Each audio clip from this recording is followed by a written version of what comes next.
yaitu amalan yang kita amalkan untuk dipamerkan. Amalan yang kita amalkan untuk kita pamerkan ini ada beberapa kategori, Pak. Satu, amalan yang kita amalkan untuk pamer ini kadang-kadang itu adalah bersifat fisik. Bersifat fisik. Apa itu? Berjalan gontai. Berjalan gontai supaya dianggap dia ahli ibadah.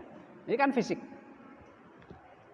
Atau sengaja dia kuruskan badan supaya kelihatan, supaya dikenal orang dia ahli ibadah.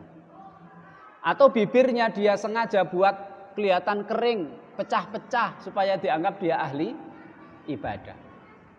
Atau kadang-kadang dia seandainya Pak dia sengaja menghitamkan jidatnya supaya dianggap dia ahli ibadah, itu adalah merupakan perbuatan riya. Kalau dia tujuannya supaya dipuji orang, supaya dianggap oleh orang sebagai ahli ibadah. Yang nomor 2, amalan yang kita lakukan yang bisa kita pamerkan adalah penampilan. Apa itu penampilan?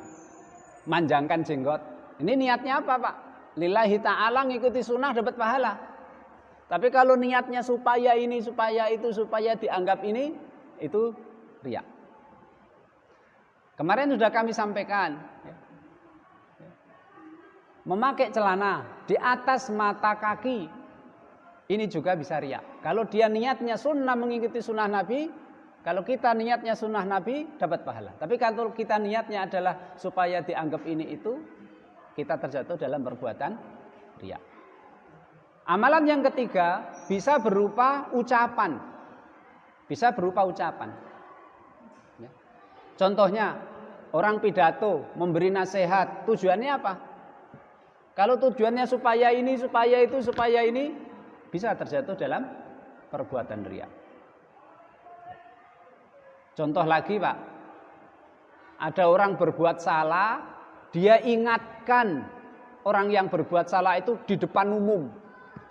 Sampai yang diingatkan itu malu. Nah, ini kan saya kira ada indikasi, Pak, itu.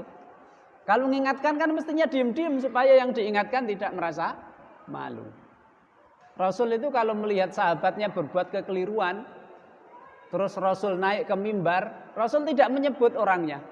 Rasul SAW menyebut, kenapa ada orang seperti ini, kenapa ada orang seperti itu.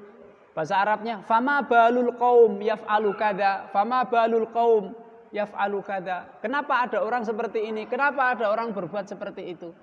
Tanpa menyebut namanya. Jadi kalau di depan umum dia menasehati atau mengingatkan orang berbuat salah di depan umum, nah itu indikasi itu. Wallahu alam mau menjatuhkan orang yang dia nasihati atau mungkin dia bertujuan supaya dia dianggap orang yang ahli amar ma'ruf nahi mungkar, wallahu a'lam. Jadi ucapan itu merupakan salah satu bentuk ibadah yang kita bisa pamer di dalamnya. Nomor 4, amalan yang bisa kita pamerkan adalah amal perbuatan. Apa itu amal perbuatan? Ya sholat, ya puasa, ya haji, ya umroh, ya sodako, ya memberi makan, memberi bantuan, sholat ke masjid, dan lain sebagainya yang sifatnya amalan, ibadah. Ini juga kalau kita niatkan riya, mendapatkan pujian orang, dipuji orang dan sebagainya, kita terjatuh dalam perbuatan riya. Yang kemarin kita sudah sampaikan adalah kategori amal yang bisa kita melakukan riya di dalamnya adalah banyaknya teman. Kita undang orang terkenal, kita undang orang alim, kita undang orang hebat. Ini tujuannya apa? Menghormati dia atau tujuannya pamer supaya orang menganggap dia itu temannya banyak, temannya hebat, supaya orang kampung menghormati dia, supaya orang kampung menganggap dia orang yang hebat, banyak temannya dan lain sebagainya. Ini kita harus hati-hati dalam menata niat, jangan sampai kita terjatuh dalam perbuatan riya.